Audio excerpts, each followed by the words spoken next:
সিঙ্গাপুরের পর এবার মালয়েশিয়া থেকে চট্টগ্রাম বন্দরে এসেছে তেলবাহী জাহাজ। শুরু হয়েছে খালাস কার্যক্রম। এ বিষয়ে বিস্তারিত জানাতে যুক্ত হচ্ছেন সহকর্মী এ.কে.এম. নাজিম। নাজিম, জাহাজ থেকে তেল খালাস কি শুরু হয়েছে কিনা এবং এই বিষয়ে আসলে আপনার কাছে কি তথ্য আছে জানাবেন। মধ্যপ্রাচ্যে চলমান সংকটের মধ্যেও কিন্তু বাংলাদেশে একের পর এক আসছে জ্বালানি ব্যয় জাহাজ। তারই সর্বশেষ গত শুক্রবার কিন্তু সিঙ্গাপুর থেকে ২৭,০০০ টন ডিজেল নিয়ে যে জাহাজ আসছে তার পরপরে কিন্তু সেটি খালাস কার্যক্রম করে কিন্তু আপনি দেখছেন আমরা ডলফিন জেটিতে রয়েছে। সেই ডলফিন জেটি থেকে সিঙ্গাপুর থেকে যে জাহাজ এসেছে সেটি কিন্তু এখন ফিরে যাচ্ছেন। মালয়েশিয়া থেকে যে ৩৪,০০০ টন ডিজেল নিয়ে যে জাহাজটি এসেছে সেটি কিন্তু বহির্নোঙরে কিছুটা জ্বালানিবাহী তেল খালাস করা হচ্ছে। প্রায় ৮,০০০ টন খালাস করার পরে বাকি তেলগুলো নিয়ে বিকেল ৩:৩০ থেকে ৪টা নাগাদ কিন্তু এই ডলফিন জেটিতে আসার কথা রয়েছে। কারণ বিবিসির কর্মকর্তারা যেমনটি বলেছেন, সিঙ্গাপুর থেকে যে জাহাজ এসে সেটি খালাস কার্যক্রম শেষ করে ইতিমধ্যে আপনি দেখছেন, আমরা দেখানোর চেষ্টা করছি ক্যামেরার মাধ্যমে, সেটি চট্টগ্রাম বন্দরের ডলফিন জেটি থেকে কিন্তু চলে যাচ্ছেন। তারপরে যেটি মালয়েশিয়া থেকে যেটি এসেছে সেটি কিন্তু আজ দুপুর ৩টা থেকে ৩:৩০টার মধ্যে এই ডলফিন জেটিতে আসার কথা রয়েছে। কারণ সেটি এখন বহির্নোঙরে কিছুটা জ্বালানি খালাস করছেন, যেহেতু এটি ৩৪,০০০ টনের বেশি জ্বালানি নিয়ে এসেছে। সেই পুরো ৩৪,০০০ টন নিয়ে কিন্তু এই মোহনায় প্রবেশ করতে পারে না। সেই জন্য ওখানে প্রায় ৮ থেকে ৮,৫০০ জ্বালানি তেল খালাস করার পর বাকি তেলে দুপুর ৩:৩০ থেকে ৪টা নাগাদ কিন্তু চট্টগ্রাম বন্দরের এই যে ডলফিন যে জেটি রয়েছে সেই জেটিতে প্রবেশ করার কথা রয়েছে এবং প্রবেশ করে কিন্তু আজকে রাত থেকে সেটির খালাস কার্যক্রম শুরু হবে।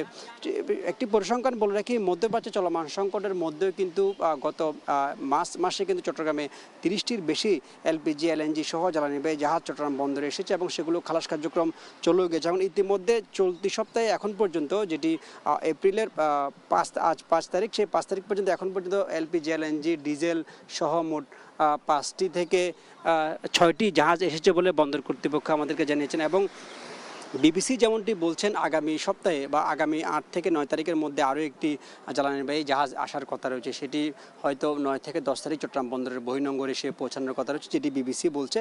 পাশাপাশি এই জ্বালানি সংকটের মধ্যে কিন্তু বন্দরের অভ্যন্তরীণ এবং অন্যান্য উৎস থেকে সরকার যেভাবে চেষ্টা করছেন জ্বালানি তেল নিয়ে আসার জন্য, সেই কার্যক্রম কিন্তু এখনও চলমান রয়েছে। কারণ মধ্যপ্রাচ্যে ইরান আমেরিকার যুদ্ধ শুরুর পর থেকে কিন্তু বাংলাদেশে এক ধরনের তেলের যে সিন্ডিকেট বা তেলের যে সংকট সেটি প্রকট আকার ধীরে ধীরে ধারণ করছে। কারণ এরই মধ্যে চট্টগ্রাম নগরের পেট্রোল পাম্পগুলোতে কারণ গাড়ির যে দীর্ঘ লাইন সেটি কিন্তু প্রতিনিয়তই ধীরে ধীরে বাড়ছে। পাশাপাশি উপজেলাগুলোতে কিন্তু ধীরে ধীরে এইসব লাইন বাড়ছে। তবে আশঙ্কাজনক বিষয় হচ্ছে যে চট্টগ্রামে তেল যেভাবে আমদানি হচ্ছে বা প্রায় প্রতিদিন বলা যায়, এক দুদিন গ্যাপ দিয়ে বা এক দুদিন পরপর প্রায় প্রতিদিন জ্বালানি ভাই জাহাজ আসলেও কিন্তু চট্টগ্রামে সিন্ডিকেট যেটি বলা যায়, তেল মজুতকারী সিন্ডিকেট কিন্তু খুবই উদ্বেগজনক হারে বেড়েছে। কারণ এই সংকটের সময় কিন্তু একটি সিন্ডিকেট কৃত্রিম সংকট তৈরি করে কিন্তু বাজারগুলোতে তেলের যে সংকট সেটি ধীরে ধীরে দাঁড় করিয়ে নিচ্ছেন। কারণ সর্বশেষ গতকাল কোস্টঘাটের অভিযানে ৮ জন রোহিঙ্গা এবং 4 জন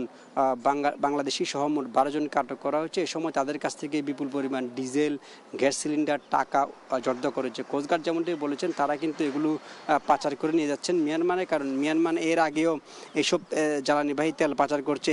এর আগে আমরা যেটি দেখেছি কিন্তু জেলা প্রশাসন, বন্দর, কোস্টগার্ড, নৌবাহিনী, অন্যান্য সংস্থা কিন্তু যেই তেল পাচার করছেন সেগুলো জব্দ করছেন। চট্টগ্রামে তেল আমদানি রপ্তানি